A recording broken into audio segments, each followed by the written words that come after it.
আমার গ্রামের বাড়িতে আমি বেড়াতে গিয়েছিলাম, আর ওখানে গিয়ে দেখি এত গরম সহ্য করার মতো না। সবাই মিলে গাছের নিচে বসে আছি পাটি বিছিয়ে। তারপর আমার একটি বাইক আম নিয়ে এসেছে। ও বলতেছে আম কেটে ভর্তা বানিয়ে খাওয়ানোর জন্য। তারপর আমি আমগুলো কেটে ছিলে রেডি করে নিচ্ছিলাম। আর অনেক বড় বড় আম ছিল, দেখুন প্রায় 1 কেজির মতো একটা আম। কাঁচা আমের ভর্তা খাবে রৌদ্রের গরমের মধ্যে। তারপর আমি সবগুলো কুচি কুচি করে রেডি করে নিয়েছি। এদিকে আমার কাকিকে বলেছি শুকনো মরিচ পোড়া দিয়ে নিয়ে আসতে। তারপর আমি আমার কাকি দেখুন কতগুলো মরিচ তেলে নিয়ে আসছে। আর এক বুল আম কেটে কুচি কুচি করে নিয়েছি। এগুলো সবগুলোই এখন ভর্তা বানানো হবে, সবাই মিলে খাবো, তাই অনেকগুলো আম নিয়েছি। এখন একটু লবণ আর শুকনো মরিচ টিপে আমগুলো আমি ভালোভাবে মেখে নিচ্ছিলাম। অনেকেই খাবো, তাই অনেকগুলো আম একসাথে মেখে বসে খাবো। এই তো আমার হাত জ্বলবে, তারপরও আমি আমগুলো মেখে নিয়েছি। কাকি, ভাবি, চাচি, বোন সবাইকে নিয়ে আমি একসাথে খেতে বসে গেলাম। সবাই মিলে যখন একটা জিনিস খাওয়া হয় গ্রামের বাড়িতে অনেক ভালো লাগে, আর আনন্দটাও লাগে অন্যরকম। এই তো দেখুন দেখতে দেখতে সব ভর্তায় আস্তে আস্তে খাওয়া শেষ হয়ে যাচ্ছে। বাচ্চারা সবাই মিলে বসছে।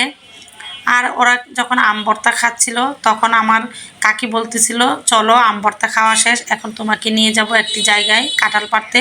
তারপর আমি কাকির সাথে চলে গেলাম কাঁঠাল পাড়তে। আমার কাকিরা নাকি 600 টাকা দিয়ে 20টি কাঁঠাল কিনেছে। তো অনেক দিন হয়ে গেলো কাঁঠালগুলো পাড়া হয়নি, আজকে আমাকে সাথে নিয়ে কাঁঠাল পাড়তে গিয়েছিল। আর এই তো আমাদের দুইটা ভাইয়া আমাদেরকে কাঁঠাল পেড়ে দিচ্ছিল। আর এদিকে তো সবগুলা কাঁঠাল নিয়েছে, আমাকে ধরিয়ে দিয়েছে একটি ব্যাগ। আমি হাসতে হাসতে শেষ। তারপর কাকিদের সাথে সবাইকে নিয়ে বাড়ি চলে আসলাম। তারপর আমি চলে গেলাম আমাদের বাবার বাড়িতে। একটি জায়গায় সুন্দর একটি মাজার হয়েছে, আমি কখনো এই মাজারে যাইনি। হচ্ছে মাজারের মূল হোতা আমার একটি কাকা।